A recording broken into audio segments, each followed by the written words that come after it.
Hi, I'm Liz Adair. This is Thanksgiving weekend, so there might be some hustle and bustle around. We got about 20 people here visiting Grandma. But since my filmer is here, I want to do a tutorial on sourdough bread. I made my own sourdough, has all the local wild yeasts and bacteria from this area, and it's been very good for my health to have it. But I fed it 2 days ago, and it rose up to here and sank down, and now it's ready to eat again. And so it's going to be very actively working in my dough.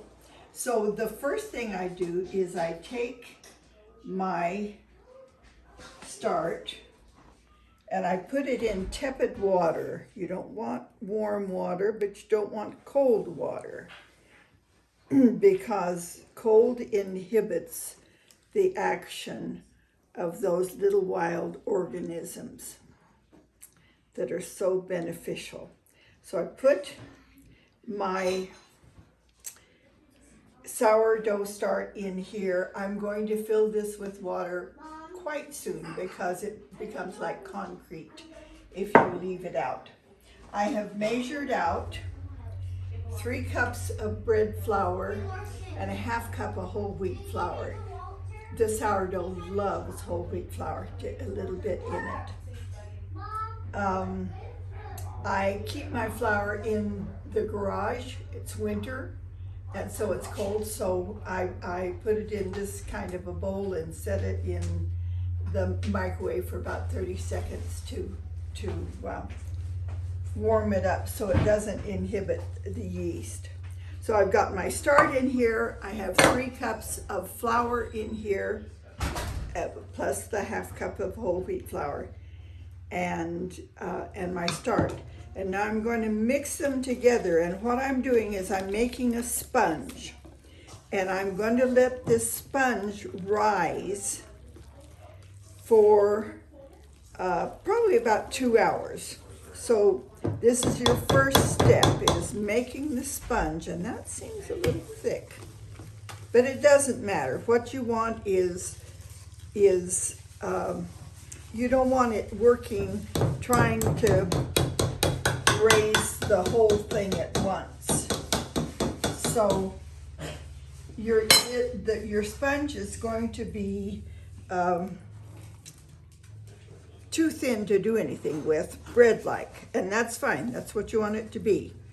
Now I'm going to cover it with a grocery bag, just a plain old grocery bag, and I am going to put it in a warm place to proof for about 2 hours. And I'm going to set my timer for 2 hours because in making sourdough, your timer is your friend. You'll notice when you feed your sourdough, it'll rise from here up to here and then fall back down. And if you work with your dough too long, you'll notice also that your starch will, the longer it sits in the jar, the runnier it will get, the more liquid. And that's what happens with your sourdough. You just can't let it rise indefinitely like you can with yeast dough. It only has a certain amount of oomph in it before it has to be fed again. And so what you need to do is maximize the oomph. Don't go over that time limit. So we're going to start out. I'm going to put this in a warm place. I have a proof selection on my stove, so I can set my oven to a proofing temperature. Otherwise, you need to find something that's not going to be drafty, but is a warm place, and then you'll need to learn how long your sourdough needs to sit in your warm proofing place to get frothy. And so this is going to start bubbling, and then it's going to get smaller bubbles on top and get frothy. And so we're going to wait for it to do that, and we'll check in at that time and do the next step. Now, before I do anything else, I'm going to take some of this nice, you see how nice that is? It's just bubbly all the way through it. I'm going to take some out and put it in this bowl. And then that will be my new start. But I'll just set it aside for now. So what I'm going to do now is put the rest of the flour in. So I've got 3 cups of bread flour here. I had 3 cups of liquid. I've already added 3.5 cups of flour. And so when I get this in, it'll be a nice dough.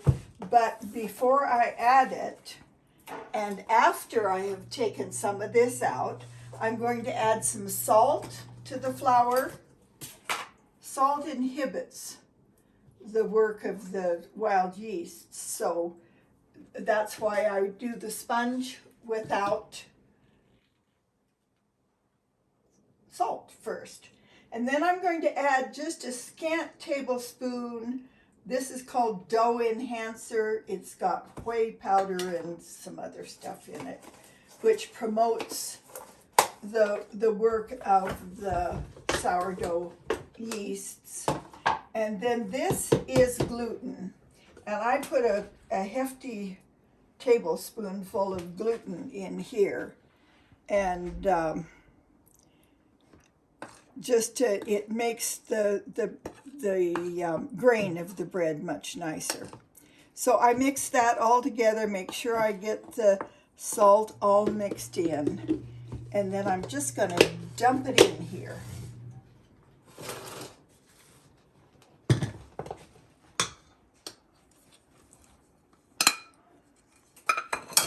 And then I'm going to fold it in with my spoon. Fold, fold, fold. Fold, fold, fold.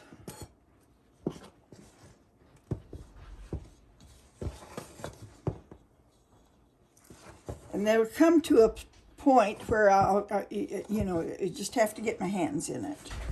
And it's sticky. It sticks to your hands, and it's, but this is the only time when you're going to have that. Otherwise, working with it is non-sticky. Okay, so I'll clean off this spoon, and then I'll put my hand in.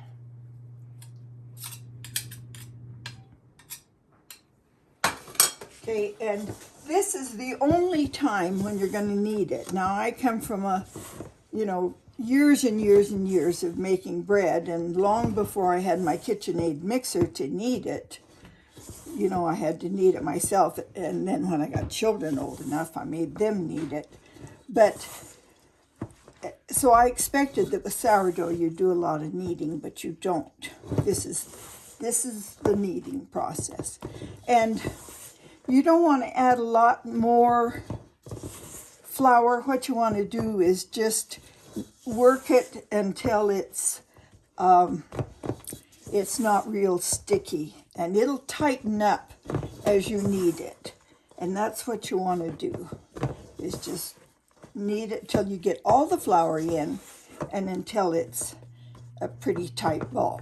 Okay, see, and that's not too bad.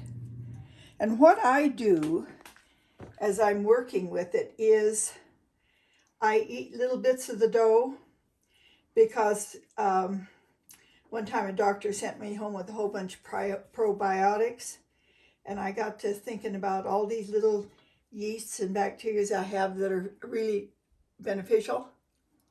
And I thought, why am I paying all this money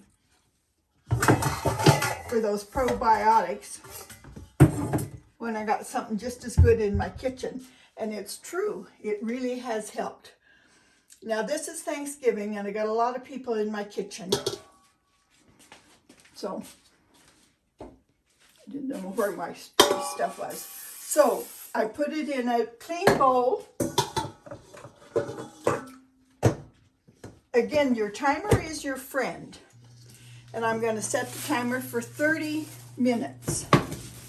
And I'm going to come back in 30 minutes and stretch the dough. So in the proofing oven, Dawn, see my little proof thing right there? See proof bread? So I'm going to set my timer for 30 minutes. And then I'm going to do this.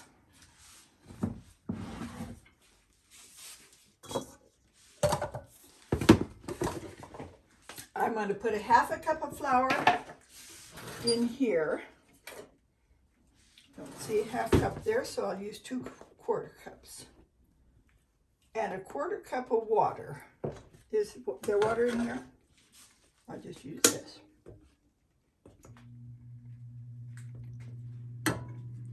Now this isn't warm water, it was just here, so I'm using it. So, half a cup of flour, the starch, and a quarter cup of water. And this is called feeding your starch. So what I'm going to do now is I'm going to put this in a glass jar, and I've got one. Yeah, there's one right there. Put it in a pint jar. And you see how firm that is, generally firm. But after it has raised and then fallen back, it'll start to turn runny. This one here has been there 2 days, and you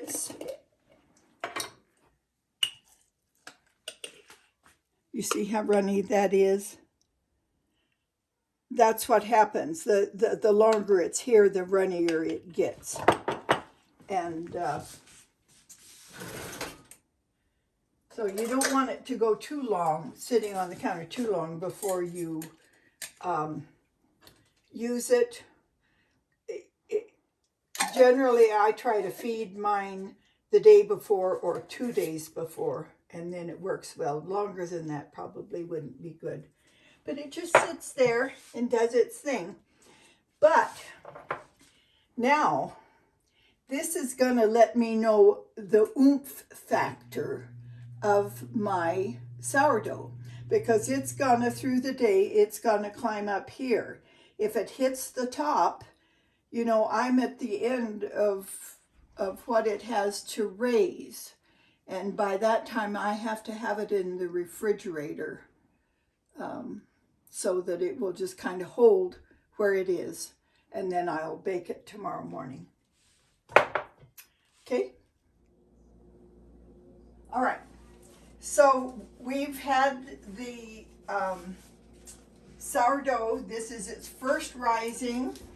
It's been in the proofing oven for 30 minutes, and it's relaxed. It's all relaxed. It thinks that nothing else is going to happen to it, but it has a rude awakening. So what I've got a pastry cloth here, which is an old pillowcase folded in half. And the thing that a pastry cloth will do is it'll prevent the dough from sticking, but it also keeps your counter relatively clean. So I'm gonna see how nice and limber that is. So what I'm going to do is I'm going to stretch it like that and stretch it like that and just stretch it out to be about the dimensions of this pastry cloth. But I've got some, I've got flour on it, and this is nice and stretchy. So about like that, and then I just bring it in, kind of roll it up, and put a little more flour on there. This is just a tea strainer. Any sieve will do. Okay, what I'm going to do is I'm going to stretch this some more. And I'm going to put my hand here and pull it, and I didn't mean for that to happen. So I'll kind of give it a little help there. And then I'm going to stretch this out, stretch this out, and then I'm going to roll it back up. Again, we're not kneading, we're just stretching. Okay, I'm going to put it back in there, and it goes back in the proofer for another 30 minutes. Okay.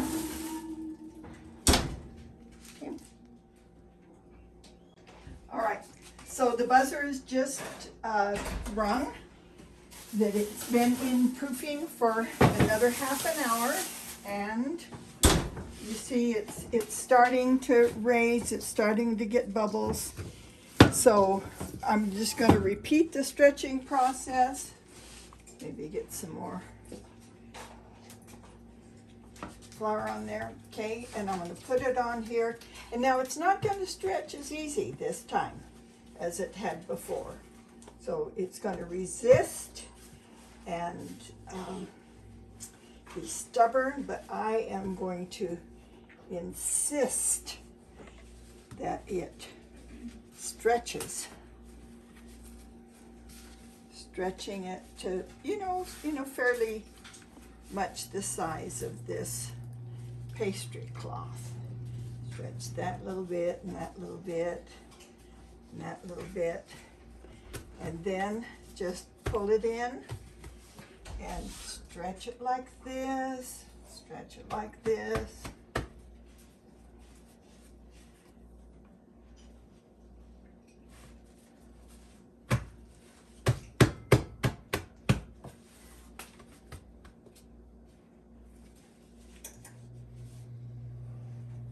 Okay, so then just roll it up. It's going in again for another half an hour, resting in the proofing oven.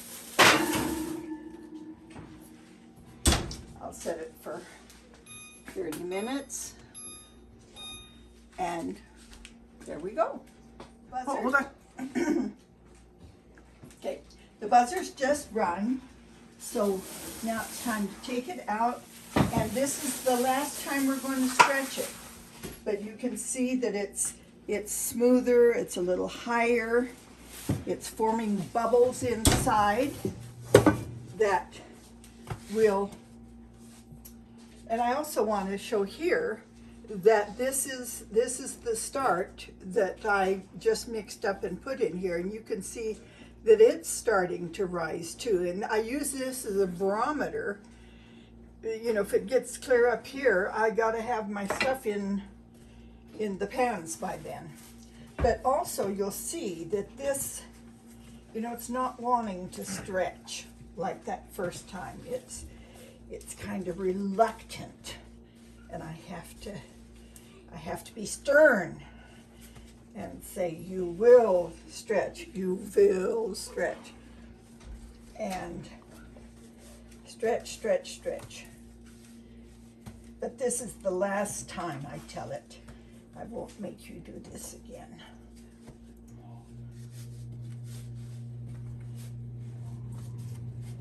You know, get my elbow down. Okay, roll it up, hold it in the middle, pull it out, and what you want is long, slow, steady, because you don't want to pull it apart. And then we'll do this one. Hold that batch right there. Okay. Sometimes it helps to do that. Stretch, stretch, stretch. That's the way. Okay. Roll it up and put it in and set the timer for 30 minutes again. Now when we take it out, we're not going to stretch it, we're going to put it in pans. Okay, set the timer, 30 minutes, and there you go.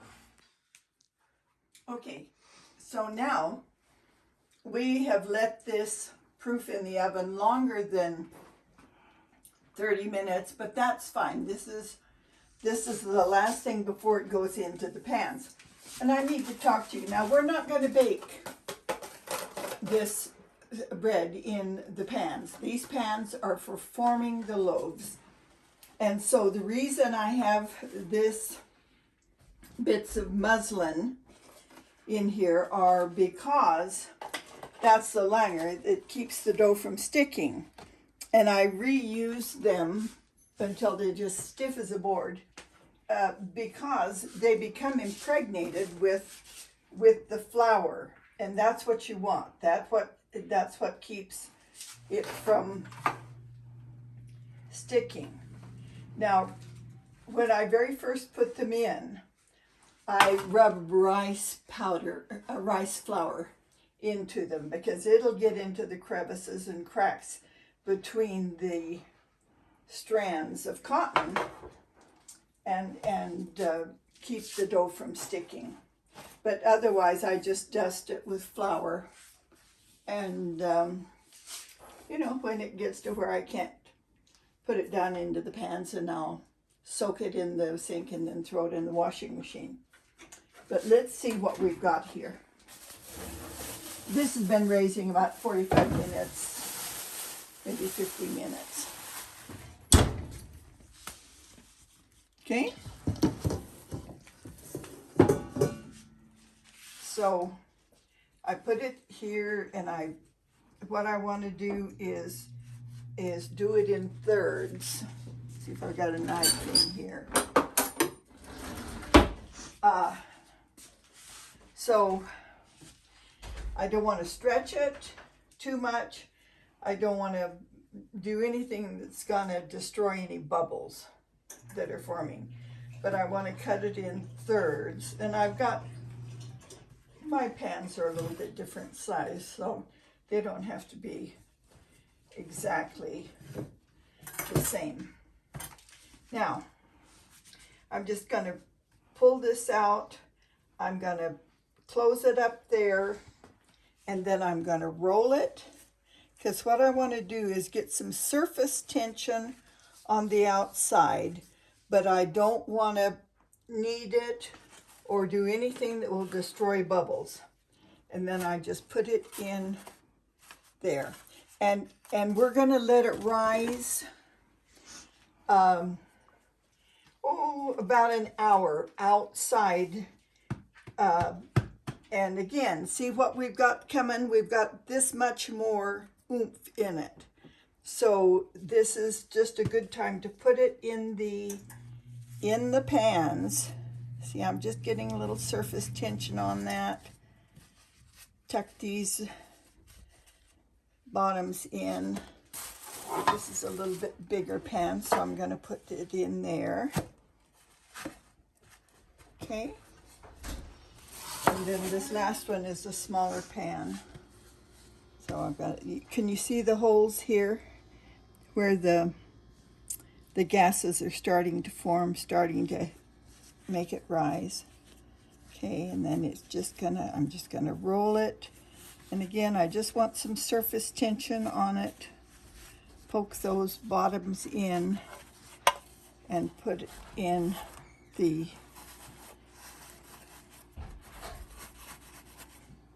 Now these will rise till they're up about maybe humped over, above the rim of the pan just a little bit.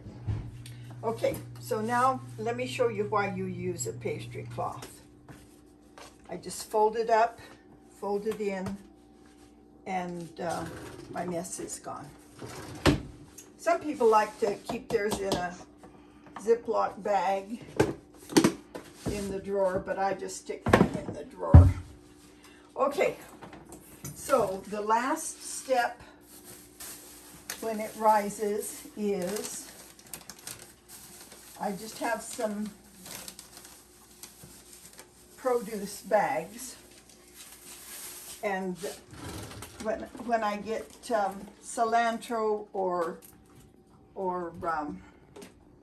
celery, I save the the big twist ties and reuse those. So what I'm going to do is I'm going to stick these pans in a plastic bag and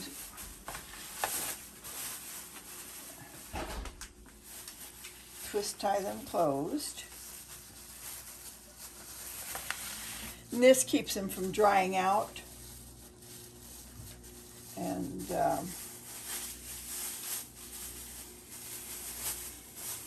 so then we'll set the timer for 50 minutes and or an hour, hour and a half, something like that. But probably not much more than an hour, because again, there's our, there's our oomph meter, and we don't want them to, get to the point where they're going to start getting soft on its way to turning liquidy. Okay, so we'll just let these sit here and then hope that we can find a place in the refrigerator for them, and we'll put them in the fridge. After about an hour, we'll let them sit overnight, and then we will bake them in the morning. All right, so this is the next day. We put our bread in the fridge overnight, and first we let it sit out for an hour, then we put it in the fridge.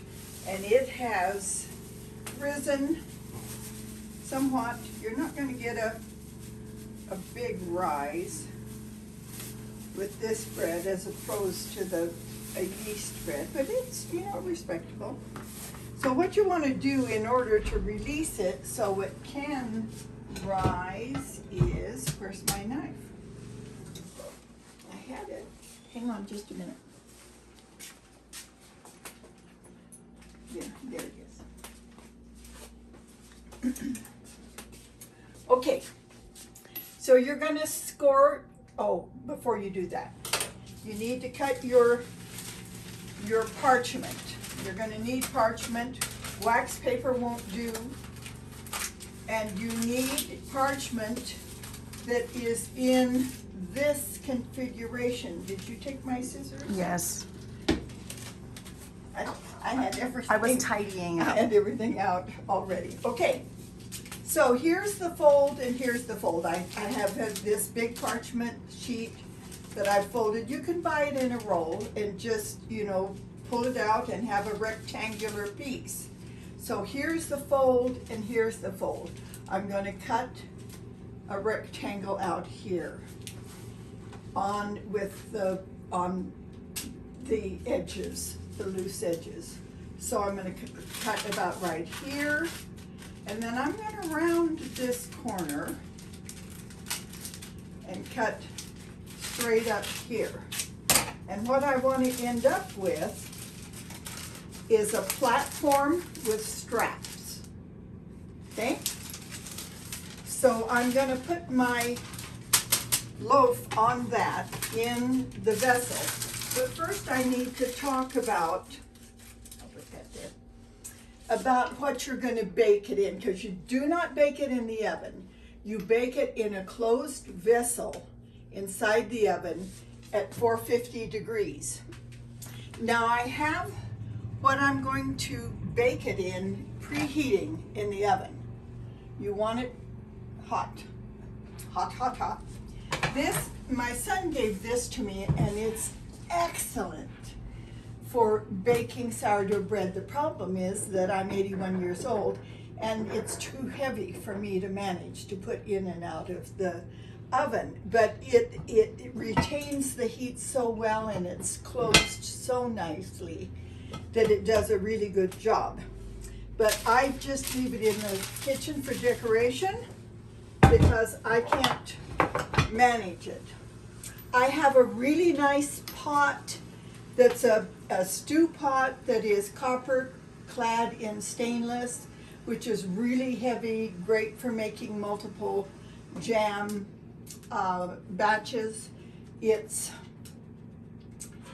really good, but it's pretty heavy too. So what I use is a granite roaster. It's steel with the enamel painting on it, and that works well. Now with you, what you have to do is adjust your baking times. If I'm going to use this, I bake it for longer. It's heavier, and it retains the heat better. But I don't need, let me think. Yeah, I cook it longer in this than I do in what I use. But I'll show you what I'm using. But first, I'm going to be ready to get this in. So what you want to do is score this, and so that it can open and raise better. And what I do is I start here with a shallow, with my knife pointed this way, come over here to the middle, go straight down, and then I'm shallow with my knife pointed that way. And so that makes a little flap open. So I get my pan out. The problem, the thing about it is you're going to bake it, but not in a pan. And so what happened to my rack in here? Somebody cleaned that. It's Thanksgiving. We're having a hard time. I'm going to put this on pause.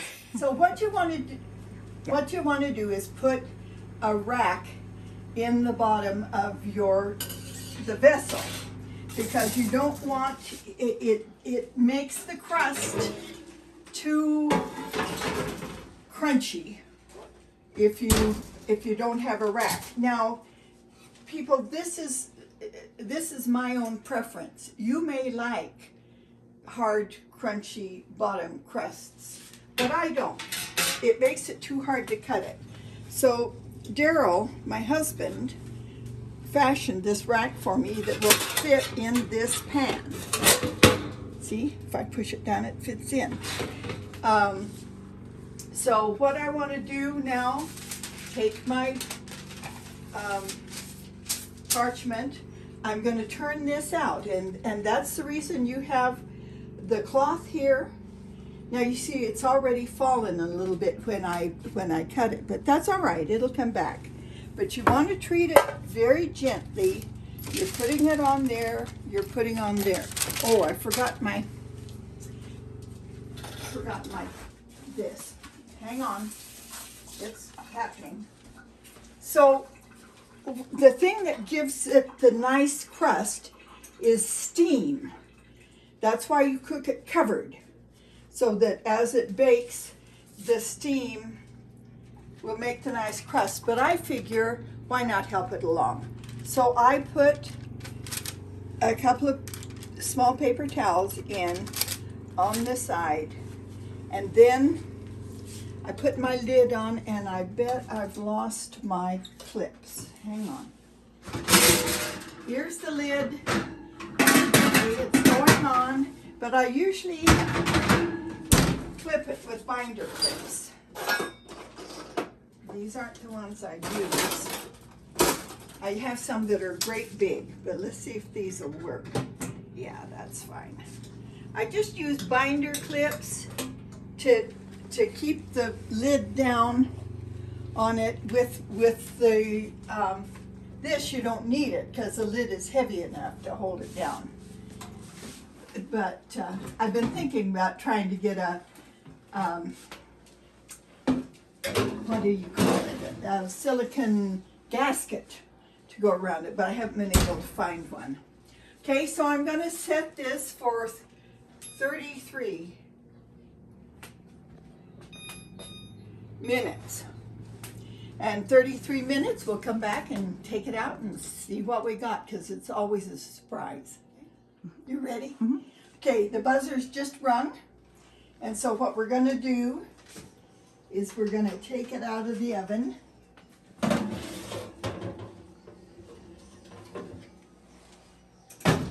And take off our little clips.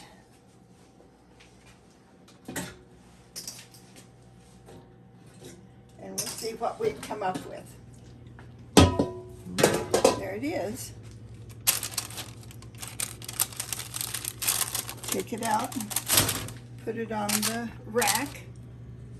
And while I'm baking, I set my the pan with the cloth on here, and it's for this to dry.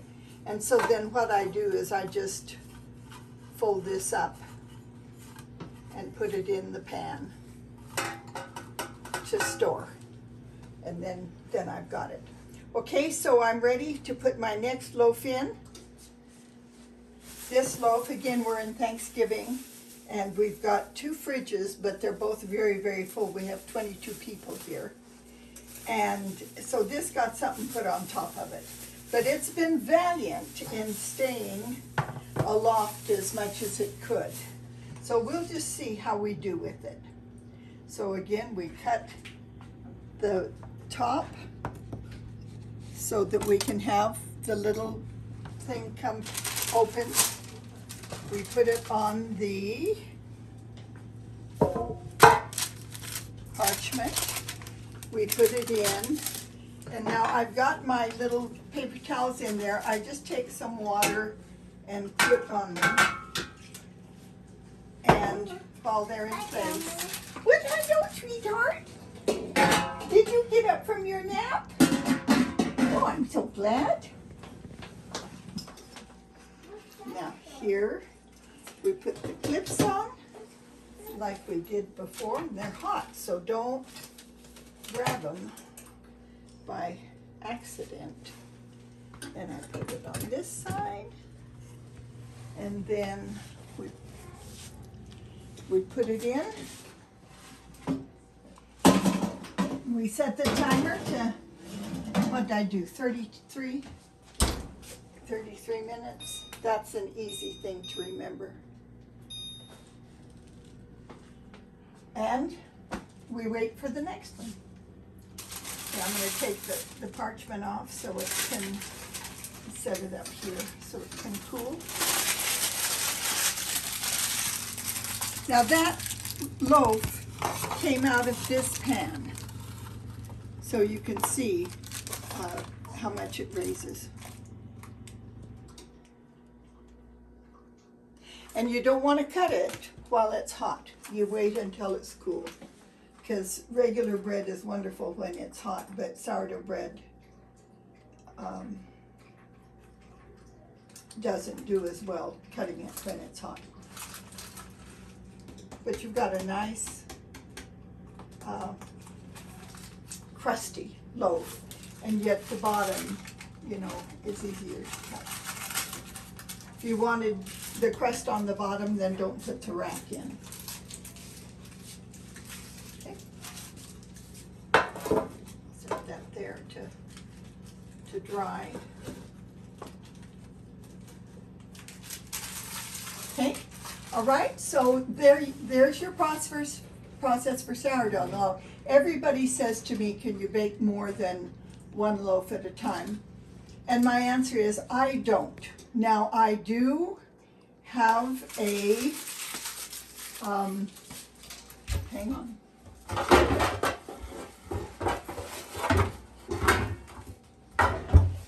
I have a loaf pan that's nice and long, and so I have this that I put in it. Daryl made this for me to make so I can make a long skinny loaf. So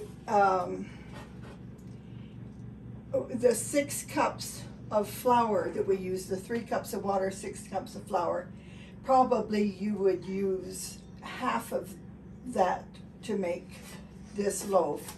And of course it will expand to be about this long, which is why I wanted that oval roaster to be able to make these long loaves. But if you had a bigger roaster, you could probably do 2 loaves at a time, except that where they're together, they're not going to get as brown as they would on the outsides. That's just how they cook. So with sourdough bread, You just have to kind of experiment. Find what works for you. This is what works for me. All right, so the buzzer has rung. So I'm going to take this out. Take the clippies off. Let's see how our mashed thing came out. Well, isn't that nice? That's lovely. Yes. Maybe I ought to mash them all the time. So move that one down. Put them on the thing. So now I'm not going to use this one for the third one. I want to see if we can do one in the Dutch oven. And so we'll use the same thing. We'll put our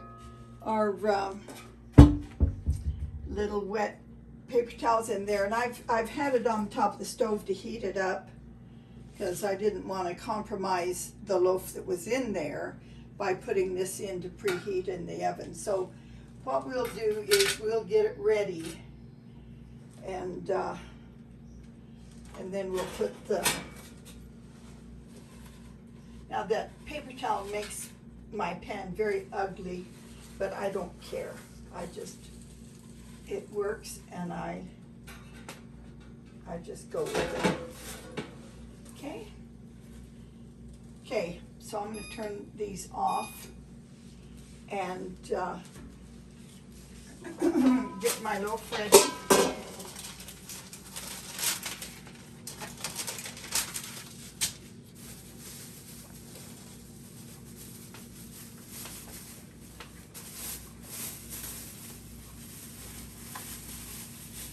This one has a nice round top.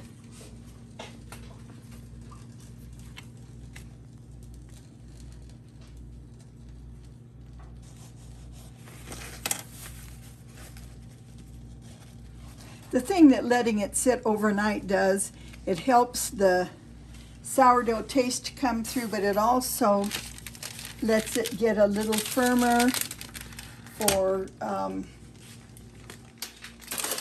now see, that's not going to have as much room to expand this way, but it'll come out to be a nice heavy loaf. Okay. And I'm going to poke these down so they're accessible, but they're not sticking out. Okay.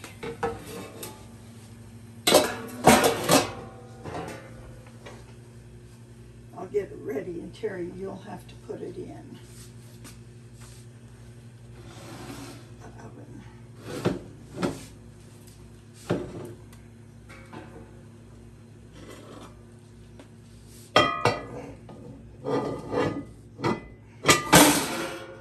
Okay? Yeah, well, I can put it in. I'm strong. I'm feeling strong today. Oh, you'll have to get it out, Terry. Okay, so I have no idea what to set it for, but we'll set it for our 30, I'll set it for 30 minutes. And we'll look at it and see what we've got to do. A lot of times what you can do is you can bake it for 30 minutes and then take it out and put it in just bare naked and let it brown, let the crust brown that way. So that may be what we'll do, is take it out of the deep and put it in the lid and let it cook for a while in the lid. But we'll have to see what it turns out like. So we're going to set it for 30 minutes. And there you go. Okay, let's see what we've come up with. Do I need to lift that out? Well, we'll see.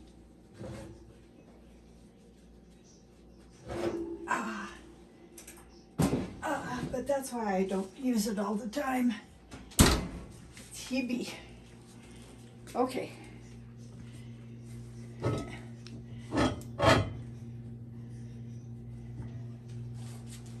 See, now that's quite blonde. So what I'm going to do, I'm going to put it in the lid and put it back in for, say, 5 minutes. And I'll put it on the top.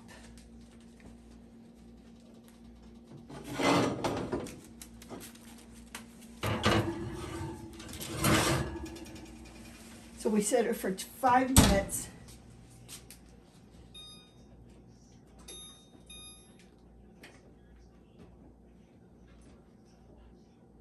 Oh, wrong start. No, I still didn't do it. 5 start. There.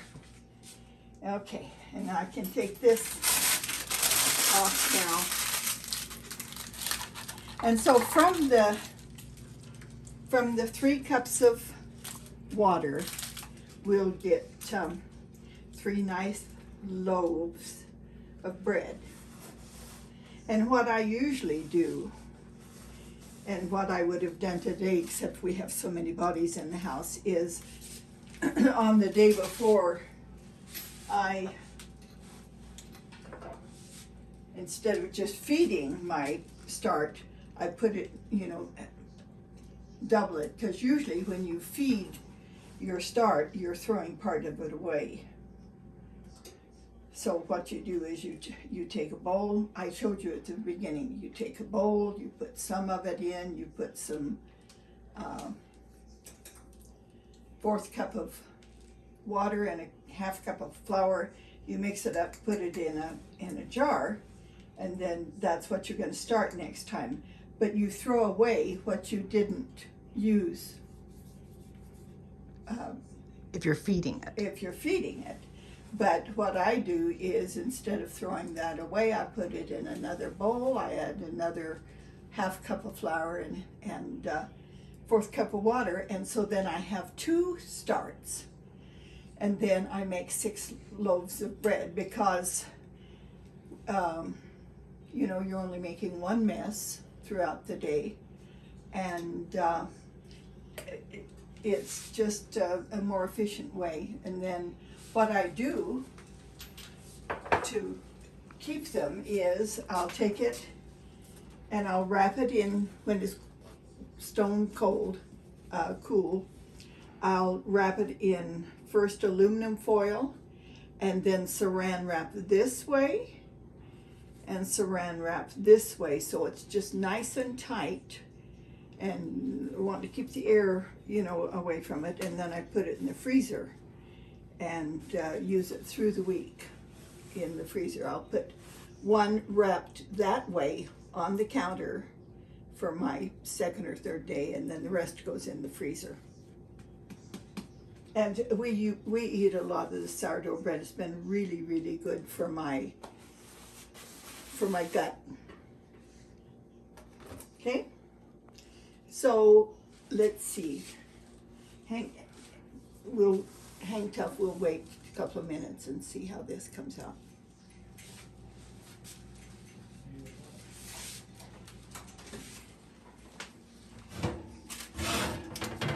Yes, that's going to be just fine.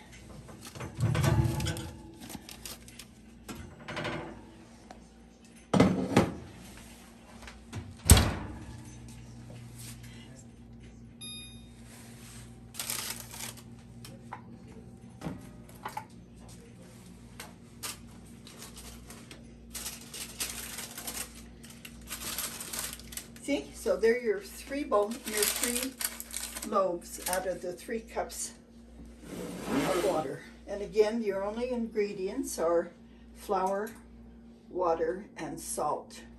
Because when you make your own sourdough start, it's simply flour and water.